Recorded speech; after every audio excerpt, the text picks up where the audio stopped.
In this video, we're going to learn about the foreclosure market for the state of Louisiana. First, I'll discuss how you can get daily notices for Louisiana, and then Mr. Randy Chambliss will walk you through the foreclosure process for the state of Louisiana. Louisiana has 66 counties. The largest one is East Baton Rouge. Total number of the active pre-foreclosure properties in the state of Louisiana is about 16,000. 1/4 of those is in the county of East Baton Rouge.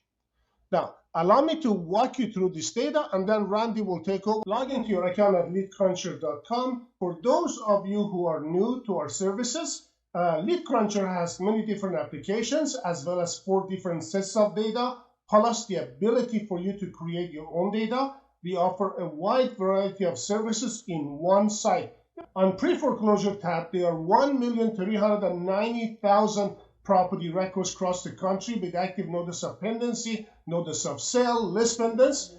For the purpose of this video, we are going to go to the state of Louisiana. We can narrow down our search by property zip code, city, county, and we are going to look at the county East Baton Rouge.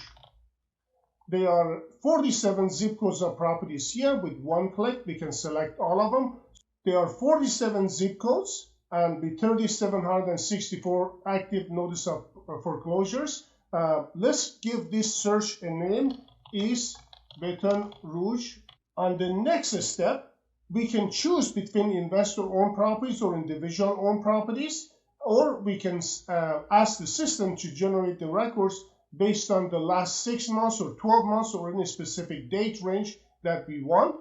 On the bottom portion, there are different types of notices. Since we track data from 3,400 counties, you can leave this portion alone.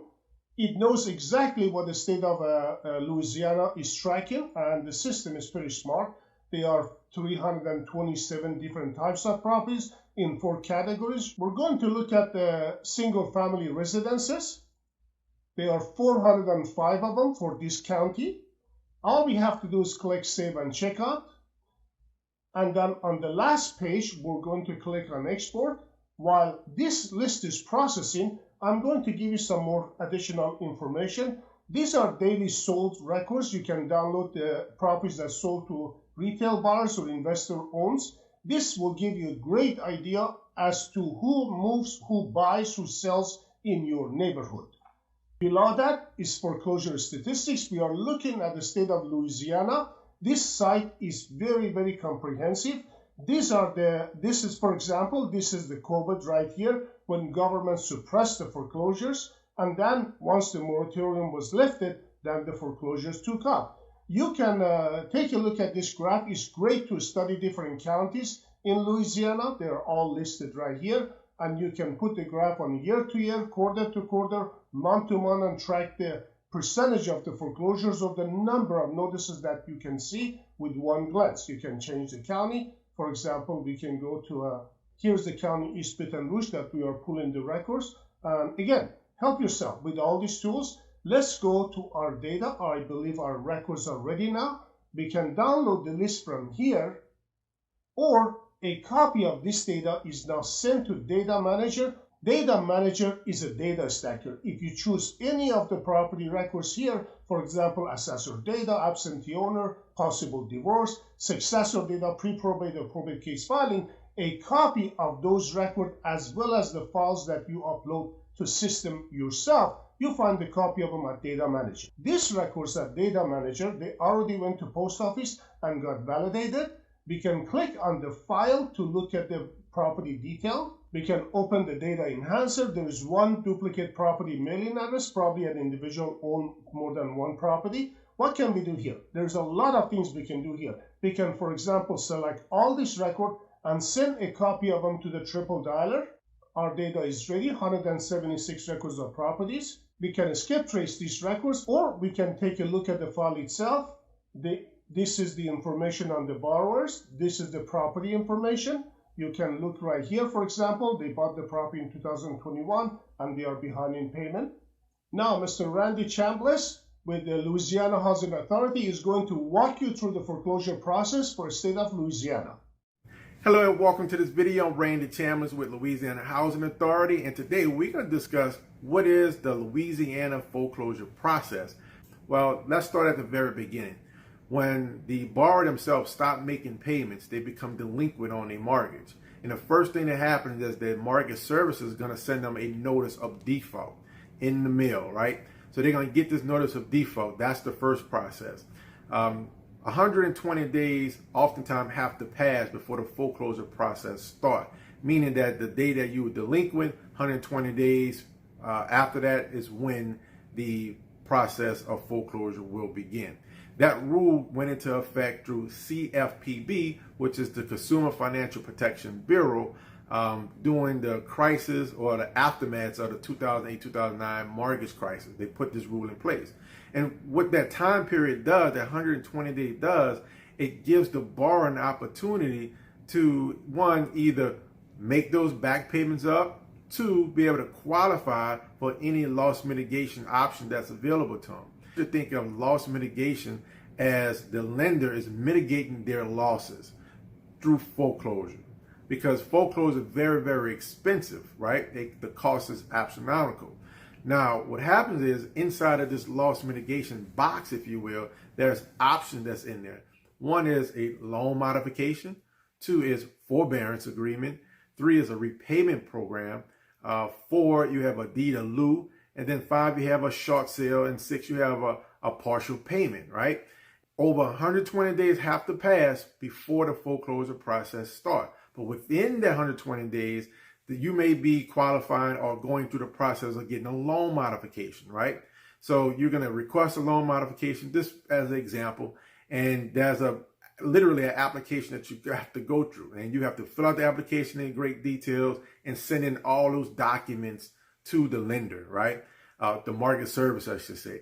So those documents are going to be paycheck stuff, bank statements, et cetera, et cetera, et cetera, because they want to look at your overall financial picture to make sure that you can make those payments within the new loan modification agreement, if they approve it, right?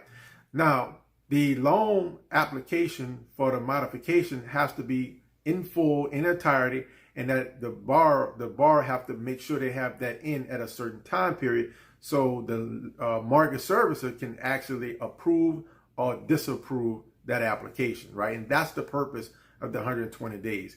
Now, once the 120 days is passed, now what happened is in Louisiana, we're in a judicial foreclosure state, but we also use the executory foreclosure process in Louisiana.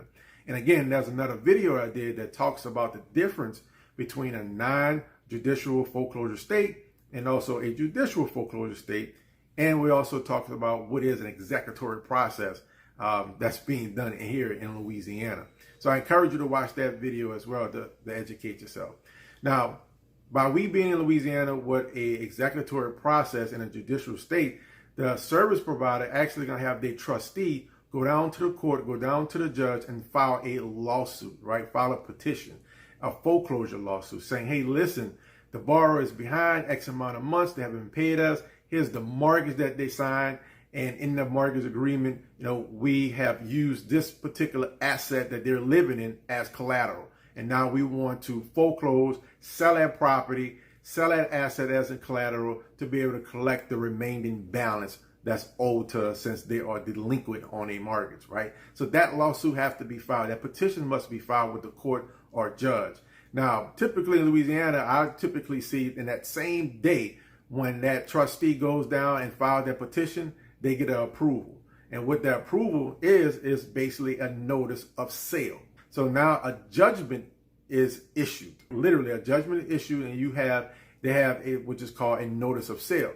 And that gives the right for the sheriff to be able to auction off the house. But before they do so, they have to be able to provide publicly in the public newspaper that the property is being foreclosed on, right? So they can't just jump right into a sheriff's sale. It has to be noticed to the public first, right? And after a certain time frame passes, after 2 or 3 postings to the public, then the sheriff's sale is actually scheduled. Also, what they're going to receive is a notice of seizure, right? And that gives the sheriff the right to foreclose on the property, that notice of seizure. Now, once the property is sold, It either went back to the lender himself as an REO, real estate owned property, or it was sold to a buyer who won the auction, who won the bid at the auction. Either way, now there's a notice of leave that's going to be issued. And what that simply means is that you cannot stay in the house. You have to depart from that property. So that's the process, guys. I encourage you to watch this video a few times because there's a lot of moving parts. There's a lot of information.